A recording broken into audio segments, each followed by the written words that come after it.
Hospital में निःशुल्क स्वास्थ्य शिविर का आयोजन। 200 से ज्यादा मरीजों का हुआ स्वास्थ्य परीक्षण। मरीजों को दी गई मुफ्त दवाइयां।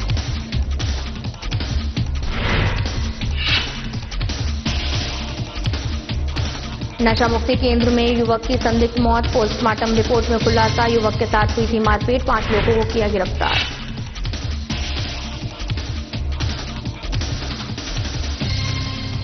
नेशनल हाईवे पर भीषण सड़क हादसा। तेज रफ्तार की चपेट में आया मैजिक वाहन, अनियंत्रित होकर खाई में पलटा।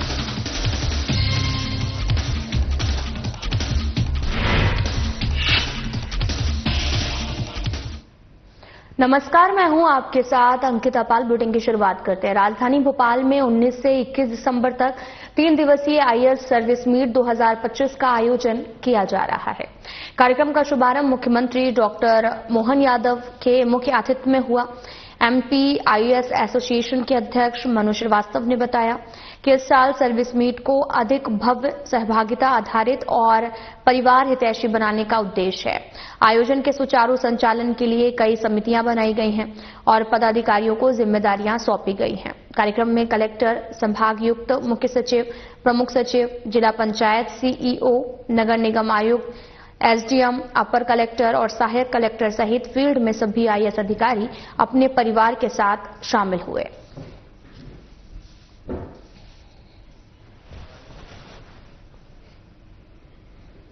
ये आईएएस सर्विस मीट के शुभारंभ के अवसर पर मेरी अपनी ओर से शुभकामना।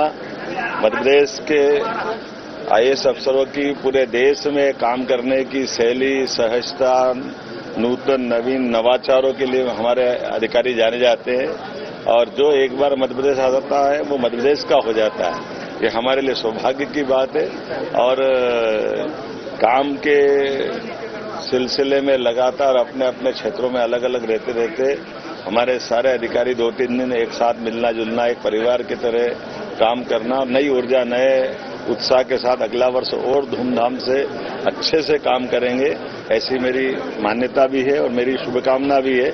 मेरी अपनी ओर से एसोसिएशन के अध्यक्ष मनु श्रीवास्तव जी, सीएस अनुराग जी और नरहरि जी, सभी मित्रों को बधाई, बहुत धन्यवाद। अमरवाड़ा के रोजगार मुखी संस्थान कौशल उद्यमिता विकास संस्थान और सर मथुरा दास विजन एजुकेशन ट्रस्ट के संयुक्त रूप से सिलाई मशीन ऑपरेटर और सिक्योरिटी गार्ड का प्रशिक्षण दिया जा रहा है, जिसके अंतर्गत प्रशिक्षार्थी सम्मेलन का आयोजन किया गया। कार्यक्रम के मुख्य अतिथि के रूप में एसडीएम और डीओपी उपस्थित रहे। साथ ही प्रशिक्षार्थियों को टूल किट के साथ प्रमाण पत्र सौंपे गए।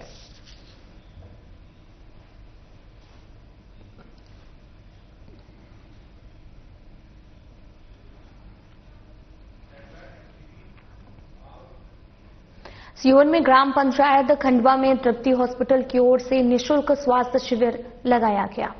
शिविर में 250 मरीजों का स्वास्थ्य परीक्षण हुआ, मुफ्त दवाएं दी गई हैं और साथ ही शिविर के शुरू होने से पहले महात्मा गांधी की प्रतिमा पर दीप प्रज्वलित कर माल्यार्पण किया गया।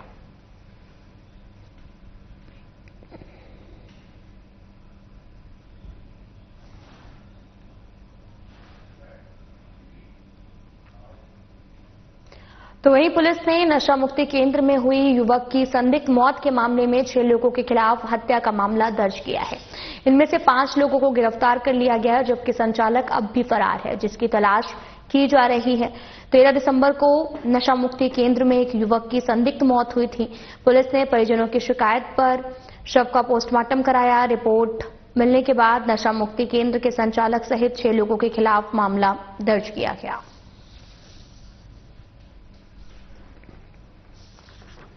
आपको बताते चलें कि पुलिस ने नशा मुक्ति केंद्र में हुए युवक की संदिग्ध मौत के मामले में 6 लोगों को जो है वो अभी तक गिरफ्तार कर लिया है। मामले की जांच पड़ताल जारी है, पूछताछ जारी है। वहीं 5 लोग गिरफ्तार भी हुए हैं, जबकि संचालक अब भी फरार बताया जा रहा है, जिसकी तलाश लगातार जारी है। दरअसल नशा मुक्ति केंद्र में एक युवक की संदिग्ध मौत हुई थी, जिसके बाद में शव का पोस्टमार्टम कराया गया और इस दौरान नशा मुक्ति केंद्र के संचालक सहित 6 लोगों के खिलाफ मामला दर्ज किया गया।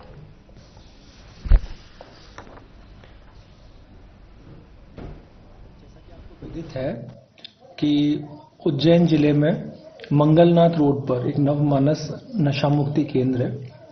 वहाँ पर पिछले दिनों एक व्यक्ति को, जिनका नाम हरीश निर्मल है और जिनका जो मक्सी रोड उज्जैन के रहने वाले थे, 41 वर्षीय थे, उनको वहाँ शराब छोड़ने के लिए, डी एडिक्शन के लिए भर्ती कराया गया था। और भर्ती के दौरान इनकी जो मृत्यु 13 तारीख की सुबह दिन में हुई, जिसके बाद पुलिस, जीवाजीगंज पुलिस को हॉस्पिटल से सूचना दी गई, जिसके बाद पुलिस के द्वारा हॉस्पिटल पहुंच के मृतक का पोस्टमार्टम कराया गया और हमने उसके शव का पंचायतनामा लाश कराया, जिसमें ये जानकारी प्राप्त हुई प्रथम दृष्टया कि मृतक के जांघ पर, पुट्ठे पर और कंधे पर चोट के निशान थे। और जिसके बाद पुलिस के द्वारा मृतक का पीएम भी कराया और पीएम में मृतक की मृत्यु जो है वो लिवर इंजरी से होना जो स्पष्ट हुआ। और इसके बाद पुलिस ने वहाँ नवमानस केंद्र में जो कार्यरत और भी लोग हैं और जो वहाँ पे जो पेशेंट्स हैं, उन सबके बयान लिए, जिसमें ये तथ्य स्पष्ट हुआ कि मृतक के साथ में घटना के एक दिन पूर्व भी उनके साथ दवाई खिलाने को लेकर के उनके साथ बल प्रयोग किया गया था, जिसके कारण ये चोट आना संभवित है। और उस समय घटना के वाले दिन भी उनके उनकी पेट पर जो है वो पैर रखकर एक व्यक्ति के द्वारा उनको जबरदस्ती दवाई खिलाने का प्रयास किया गया था। तो इन सबको लेते हुए पुलिस ने इस संबंध में 6 लोगों के विरुद्ध जो है वो गैर इरादतन हत्या का प्रकरण पंजीबद्ध किया है, जिसमें से 5 लोगों को हम लोगों ने राउंड अप कर लिया। संचालक कौन सा फरार है? ये इनके संचालक का नाम उमेश वैष्णव है, इनकी गिरफ्तारी अभी नहीं।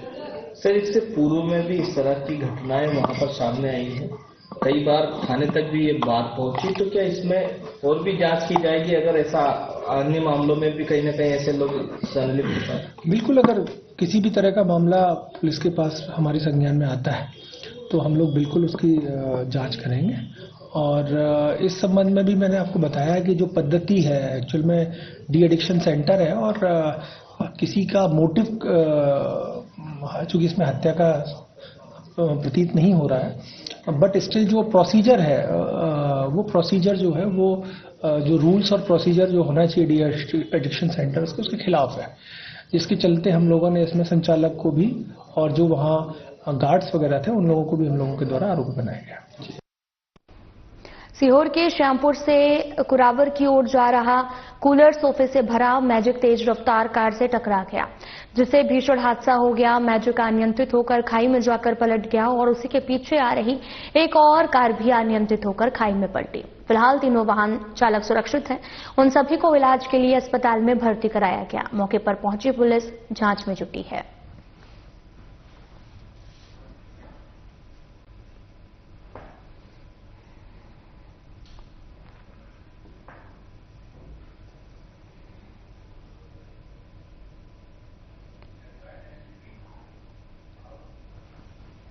मध्य प्रदेश में अपराध नियंत्रण और जांच प्रक्रिया और मजबूत बनाने की दिशा में मुख्यमंत्री डॉक्टर मोहन यादव ने बड़ा कदम उठाया है। पुलिस मुख्यालय में वरिष्ठ पुलिस अधिकारियों के साथ महत्वपूर्ण बैठक कर कानून व्यवस्था पर गहन चर्चा की गई। इस दौरान सीएम ने आधुनिक तकनीक से लैस 14 मोबाइल फॉरेंसिक वैन को हरी झंडी दिखाकर रवाना किया, जो अपराध स्थलों पर त्वरित वैज्ञानिक जांच सुनिश्चित करेगी। मुख्यमंत्री डॉक्टर मोहन यादव ने पुलिस अधिकारियों को स्पष्ट निर्देश दिए हैं कि प्रदेश में अपराधों पर अंकुश लगाने के लिए सतर्कता बढ़ाई जाए।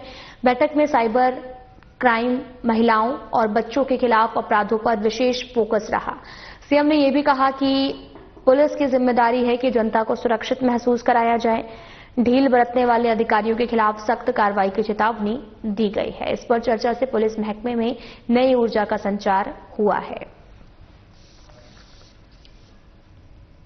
हमारे अपने राज्य के अंदर की बहुत सारी भविष्य की आने वाले कई कामों को लेकर के भी अलग अलग तरह से हमारी सरकार काम कर रही है। जब एक तरफ फॉरेंसिक साइंस की लैब खोलने की बात आ रही तो इसकी एक लैब की हमने मंजूरी दी है, जो हमारे संकल्प पत्र का भी हिस्सा है। इसी प्रकार से डिटेक्शन फोर्स या और भविष्य में बटालियन खोलना है, यहाँ के कई सारे काम हैं। उन सारे कामों में हमने कोशिश की कि भविष्य में आने वाले समय में पुलिस संबंधी किसी बात के लिए कोई कष्ट हमारी सरकार की तरफ से जनता की सुविधा के लिए पुलिस है। ऐसे में उनकी तरफ देखना भी और उनके माध्यम से जनता की सेवा को जोड़ते हुए सब प्रकार की व्यवस्था बनाने का काम हमारा है। मैं उम्मीद करूंगा कि हमारी आज की बैठक के बाद बहुत सारे लाभ भी पुलिस डिपार्टमेंट को मिलने वाले हैं और ये बैठक सार्थक रहेगी।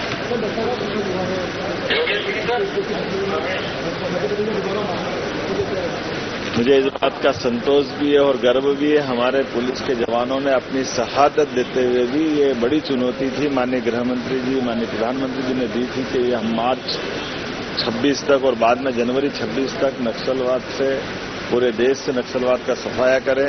हमें इस बात का संतोष भी है और सुख भी है कि हमारे मध्य प्रदेश की पुलिस ने 11 दिसंबर को नक्सलवादियों को लाल सलाम को आखिरी सलाम कर दिया है और हमने प्रबंधन किया भविष्य में विकास की सारी गतिविधि खड़ी करते हुए दोबारा वहां इस प्रकार की गतिविधि बढ़े नहीं, तो सब पे हमने करी। बदनावर में कृषि उपज मंडी में भुगतान व्यवस्था लागू नहीं होने के विरोध में किसानों ने सत्याग्रह शुरू कर दिया है। किसानों का कहना है कि 1972 के मंडी अधिनियम की धारा 37 के अनुसार फसल बिक्री के बाद भुगतान मंडी परिसर में ही किया जाना अनिवार्य है, लेकिन व्यापारी किसानों को मंडी से बाहर भुगतान लेने के लिए मजबूर कर रहे हैं। इससे किसानों को आर्थिक शोषण परेशानियों का सामना करना पड़ रहा। बदनावर की कृषि उपज मंडी में किसानों का सत्याग्रह जारी है। किसान मंडी परिसर में नारेबाजी करते हुए मंडी अधिनियम को सख्ती से लागू करने की मांग की है। किसानों का कहना है कि बार बार शिकायत और ज्ञापन देने के बावजूद प्रशासन की ओर से कोई ठोस कार्रवाई नहीं की गई। 14 अक्टूबर को हुए आंदोलन के दौरान किसानों ने मंडी प्रशासक एसडीएम प्रियंका मिमरोड को ज्ञापन सौंपा था। इस समय मंडी सचिव ने 20 दिनों में भुगतान व्यवस्था लागू करने का आश्वासन दिया था। किसानों ने इसके बाद 25 दिन और फिर 15 दिन का अतिरिक्त समय भी दिया, लेकिन अब तक व्यवस्था लागू नहीं हो सकी।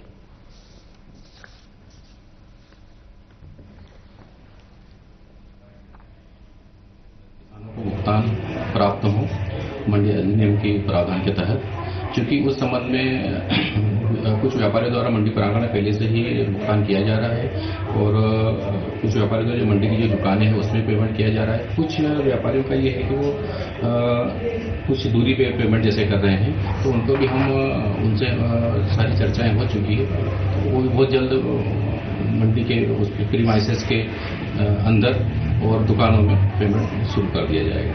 मंडी में जो अनिश्चितकालीन जो सत्याग्रह किया जा रहा है शांतिपूर्वक, सचिन पाटीदार लंबे समय से किसानों की जो मांग कर रहा है वो निश्चित मांग जायज है, क्योंकि शासन ने इस नियम के अनुसार जो मंडी में भुगतान किसानों को होना चाहिए वास्तव में अभी तक नहीं हो रहा है। तो निश्चित इसकी जायज मांग है और जायज मांग को प्रशासन के नियम में आता है और प्रशासन को तुरंत इस चीज को निराकरण करके इस सत्याग्रह को भी तोड़ना चाहिए और किसानों के हित में निर्णय लेके जल्दी से जल्दी इस मंडी में सुचारू रूप से पेमेंट व्यवस्था यहाँ पर मंडी में हो।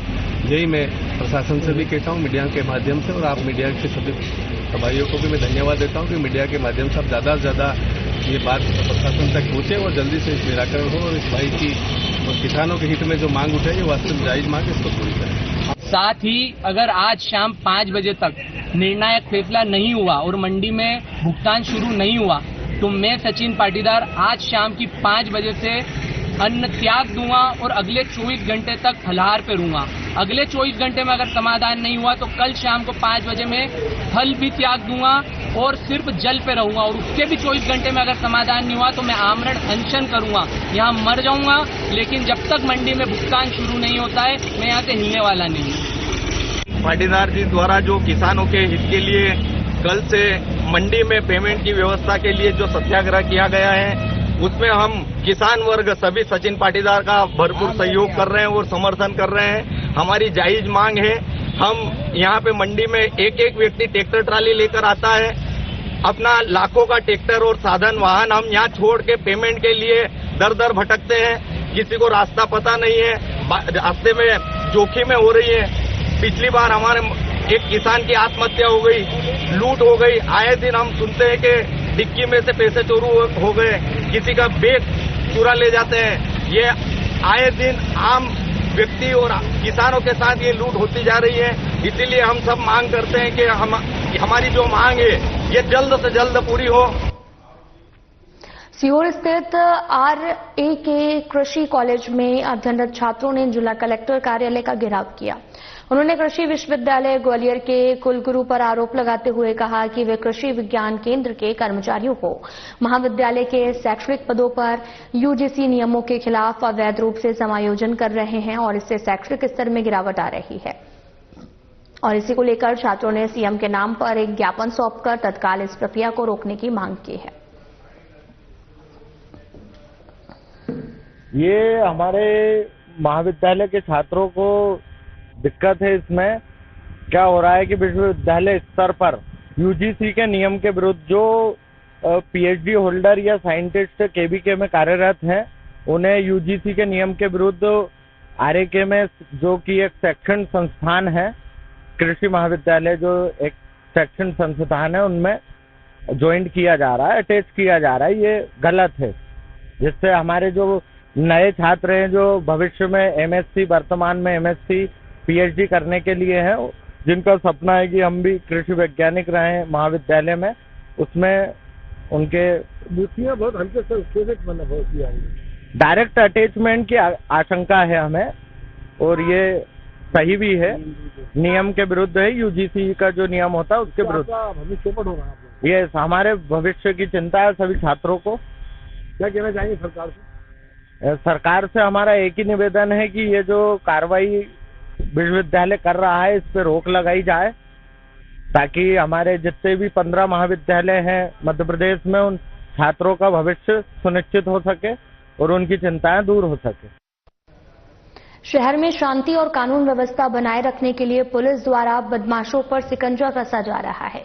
वहीं लगातार बदमाशों को शहर से आपको पता चलने की तड़ीपार किया जा रहा है और दिसंबर महीने में पुलिस 19 बदमाशों के खिलाफ जिला बदर की कार्रवाई कर चुकी है और इनमें से 8 बदमाशों को माधवनगर थाने पर बुलाकर नोटिस भेजा गया और बाद में सभी को पुलिस वाहन में बिठाकर जिले की सीमा से बाहर ले जाकर छोड़ा गया।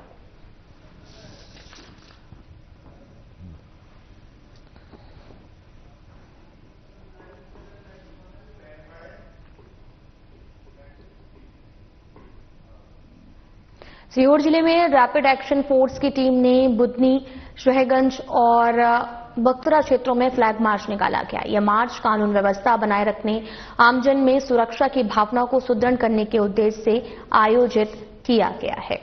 RAF की भोपाल इकाई ने ये एरिया डोमिनेशन और फ्लैग मार्च किया। इस दौरान अनुविभागीय अधिकारी बुधनी रवि शर्मा और थाना प्रभारी बुधनी उप निरीक्षक संदीप जाट भी उपस्थित रहे। थाना बुधनी के पुलिस बल के साथ RAF कंपनी ने बुधनी कस्बे में फ्लैग मार्च किया। ये मार्च थाना बुधनी से शुरू होकर पूरे कस्बे, रेलवे स्टेशन, माना क्षेत्र से होते हुए ओवरब्रिज पर समाप्त हुआ। संवेदनशील और अत्यधिक व्यस्त मार्गों पर एरिया डोमिनेशन किया गया। शहगंज में थाना प्रभारी दिनेश सिंह चौहान के साथ टीम ने कस्बे का भ्रमण किया और ये बिजली ऑफिस से नई बस्ती होकर अटल चौराहा पर समाप्त हुआ, जहां पर बख्तरा चौकी से बस स्टैंड, सराफा बाजार और मंडी होते हुए भारकच जोड़ तक मार्च निकाला गया, जिसमें SI मनोज मालवीय मौजूद रहे।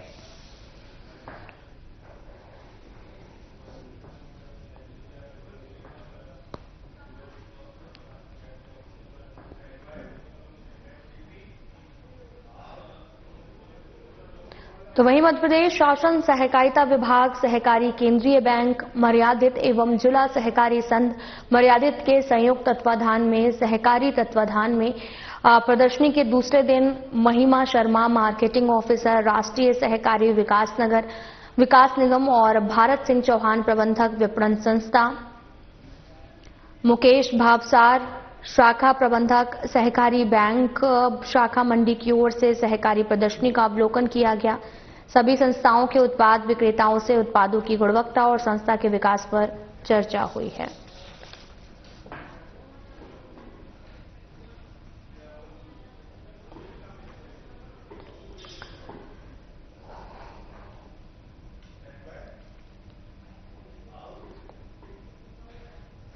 सीहोर के भेरुंदा तहसील के ग्राम पंचायत राला की महिलाओं ने थाना प्रांगण में एकत्रित होकर थाना प्रभारी घनश्याम डांगी के नाम पुलिस थाने में ज्ञापन सौंपा, जिसमें उन्होंने कहा कि गांव में भारी मात्रा में अवैध तरीके से शराब बेची जा रही है, जिसको पीकर लोग घरों में आए दिन झगड़ा करते हैं। चोरी की घटनाएं बढ़ रही हैं, महिलाओं का जीना दुश्वार हो गया है।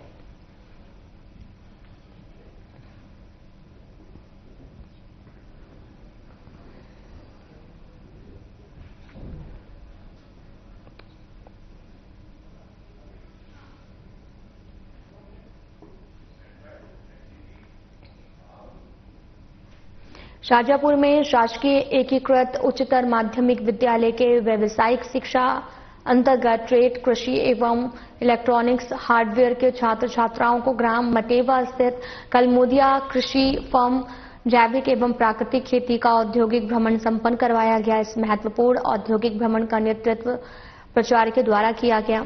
विस्तार, अनुभव, बुद्धि और भविष्य करियर निर्माण के लिए सार्थक बनेगा।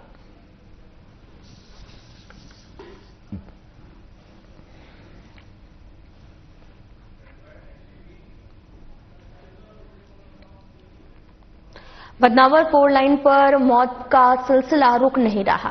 बाइक से जा रहे व्यक्ति पर ट्रक पलट गया है, जिससे व्यक्ति की मौके पर मौत हो गई है। ट्रक में दबे हुए व्यक्ति को निकालने के लिए क्रेन से ट्रक को हटाया गया, उसके बाद शव को निकाला गया। मृतक करण सिंह रघुवंशी बीजेपी नेता शिवराम सिंह रघुवंशी के रिश्तेदार बताए गए हैं।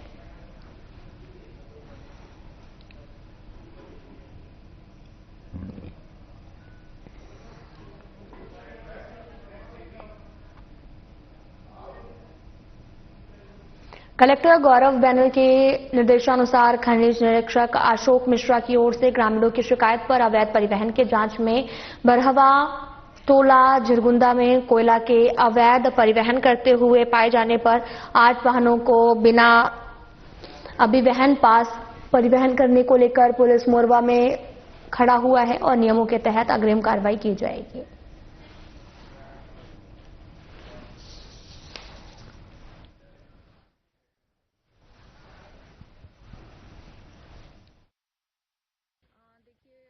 डीएम सिंगरौली का कॉल आया था कि आरटीओ ने कुछ गाड़ियां खड़िया माइंस के बाहर झिंगुर्दा के आसपास में रोकी है, जो कोयला परिवहन कर रहे थे।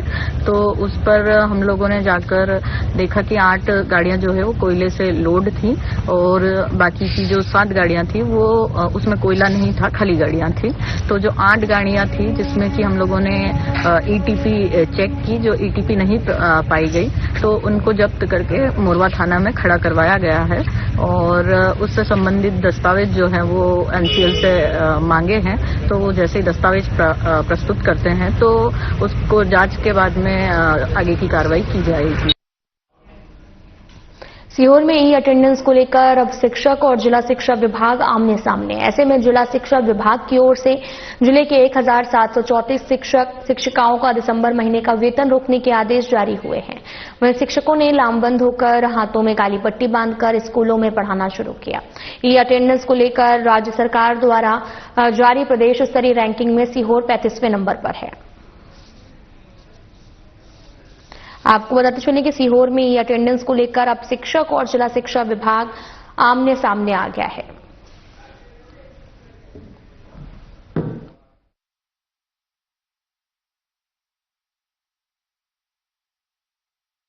भाई साहब, ये है कि ये जो आदेश जिला शिक्षा अधिकारी महोदय द्वारा जारी किया गया है वे व्यवहारिक नहीं है, क्योंकि विगत 2 माह से हम इसका विरोध कर रहे हैं। ई अटेंडेंस में कई विसंगति है, जिनको लेकर हमने सरकार से बार बार आग्रह किया, उसमें जो विसंगति है वो दूर की जाए। हम लगाने से इनकार नहीं कर रहे हैं, हम ये कह रहे हैं कि पोर्टल की जो विसंगति है उनको दूर की जाए। तनख्वाह रोकने से सर बहुत सारी दिक्कतें हैं, क्योंकि तनख्वाह पे ही हम लोगों का घर चलता है और यदि तनख्वाह रोकना कोई हल तो है नहीं इस बात का। टेक्नोलॉजी या तो उसको सुधारे और सिर्फ ये शहरों से नहीं गांवों से भी संबंधित है। तो सभी शिक्षक इससे बहुत नाराज भी हैं, क्योंकि बहुत सारी समस्या खड़ी हो रही है और तनख्वाह रोकना एक बहुत बड़ी बात है। आर्थिक स्थिति कितना तनख्वाह लगेगा? आर्थिक स्थिति है सर, पैसा नहीं मिलेगा तो घर कैसे चलाएंगे, क्योंकि एक तनख्वाह से ही काम चलता है और महंगाई आप देख ही रहे हो। तो बिना पैसे के हम अपनी किस्त वगैरह कहाँ से जमा, प्रशासन से क्या निवेदन करना चाहते मेरा तो बस यही निवेदन है कि तनख्वाह ना रोके, इसका कुछ सॉल्यूशन हमें अच्छा दे। फिलहाल बुलेटिन में इतना ही। नमस्कार।